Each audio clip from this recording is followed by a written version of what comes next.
আসসালামু আলাইকুম। মাস্টার্স গণিত বিভাগের শিক্ষার্থীবৃন্দ, আশা করছি সকলে ভালো আছেন।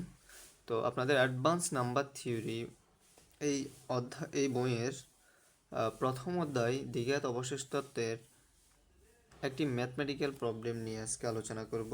তো এরকম একটা সমস্যা আপনাদের খ বিভাগে প্রতি বছরে আসে।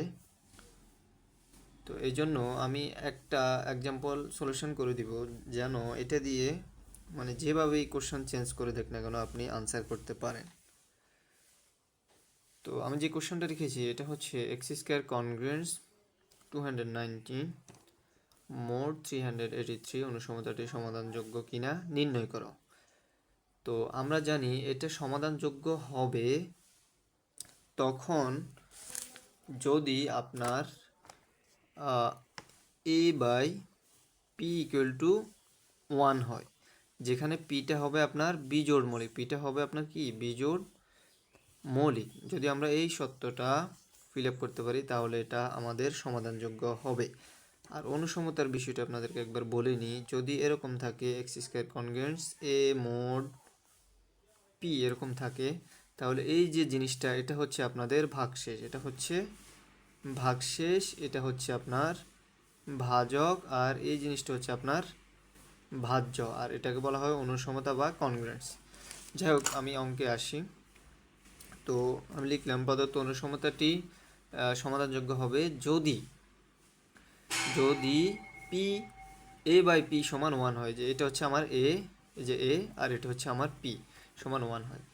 তো দেখেন, এই যে এটা হচ্ছে আমার একটা পূর্ণ সংখ্যা, তো এটাকে আমি লসাগু করলাম। তো লসাগু করার সময় খেয়াল করতে হবে যেন এখানে বিজোড় পূর্ণ সংখ্যাগুলো আসে।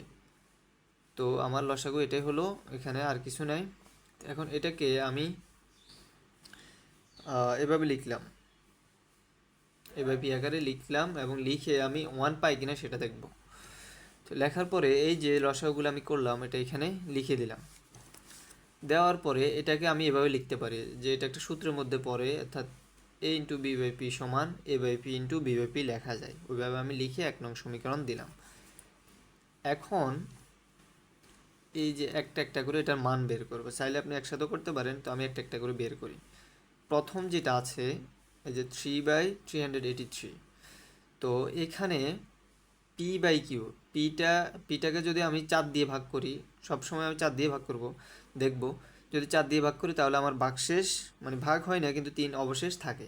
আবার এটাকে যদি আমি ভাগ করতে যাই তাহলেও আমার 3 অবশেষ থাকে। যদি এরকম হয় তাহলে আমি এটাকে লিখতে পারি পি বাই কিউ সমান মাইনাস কিউ বাই পি লিখতে পারি।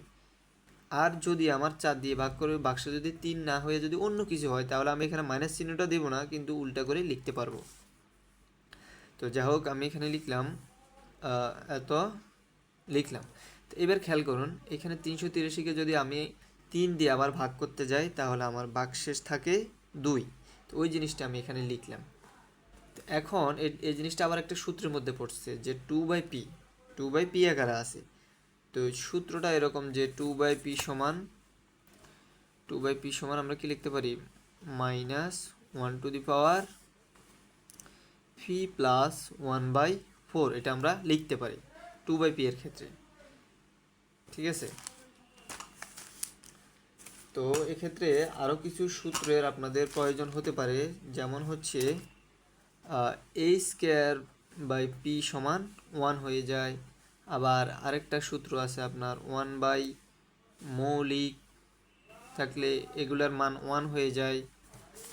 তো দেখুন এখানে এই যে মাইনাসটা রাখলাম, আর এইটা সূত্রের জন্য দিলাম -1 প্লাস 1/4। তো আমাদের এই যে পিটা ছিল কত 3, তো এখানে কাটলে আর 1 থাকে, তার মানে মাইনাস মাইনাস গুণ করলে আমাদের 1 হয়। এই যে এটার মান আমরা 1 পেয়ে গেছি অলরেডি। এবার খেয়াল করুন এইখানে আছে কত, এখানে এটা আছে। তো এটাকে আমরা ওই যে দ্বিঘাত অবশেষ তত্ত্বের এই জিনিসটা আমরা আবার এভাবে লিখলাম আগের মতো করে। তো এখানে 4 দিয়ে ভাগ করে আমরা 3 অবশেষ পাচ্ছি না, যার জন্য আমরা মাইনাস চিহ্নটা এখানে দেই নেই।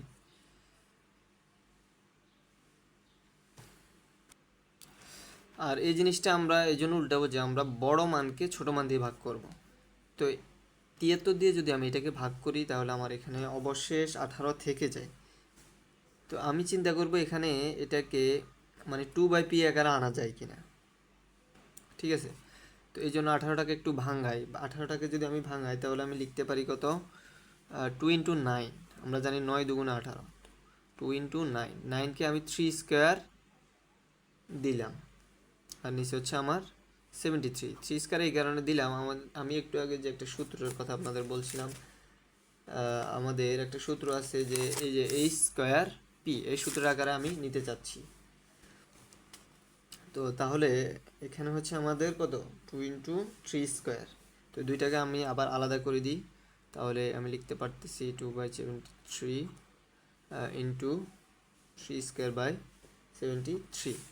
তাহলে এই জিনিসটাকে যদি আমি লিখি তাহলে পাচ্ছি কি,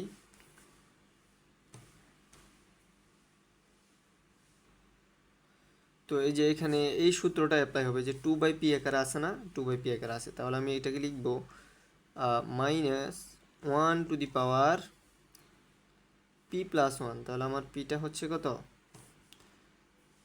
73 + 1, আর আমার নিচে থাকবে কত, 4।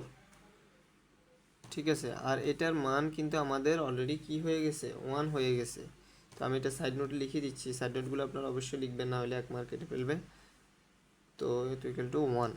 আচ্ছা, এখন এই যে 74কে যদি আমি 4 দিয়ে ভাগ করি, এটা সর্বোচ্চ 18 বার যাবে, এর বেশি গেলে দশমিক হয়ে যাবে, আর যাব না। তাহলে এটাকে আমি 18 লিখলাম, আর এখানে তো 1 ছিলই। তো খেয়াল করুন, এটাকে 18 যদি দিই তাহলে জোড় সংখ্যা আছে, তাহলে মাইনাসের পাওয়ারে যদি আমি জোড় সংখ্যা দিই তাহলে এটা পজিটিভ হয়ে যাবে। আমি 1 দিলাম। যদি এখানে বিজোড় থাকতো তাহলে এখানে -1 হতো। এখন আমি 1 নং থেকে কি লিখতে পারি, 1 হতে পাই। 1 নংয়ে আমি এই যে মানগুলা পেয়েছি, এখানে 1, এখানে 1, এই যে এটা এখানে আমি পুট করে দিব যে সমান 1 × 1, দ্যাট মিন্স কত, 1 আমরা পেয়ে গেছি। তাহলে এখন আমরা বলতে পারতেছি যে আমাদের এই যে অনুসমতাটা এটা কিন্তু সমাধানযোগ্য। তো আমি শেষে একটা লাইন লিখে দিলাম, অতএব 219 হলো মোট 383 এর একটি দ্বিঘাত অবশেষ, যেটা আমার সত্যটা ফিল আপ করছে। তো এই ছিল আজকে পর্যন্তই। আরেকটা ম্যাথ নিয়ে আসবো একটু পরেই।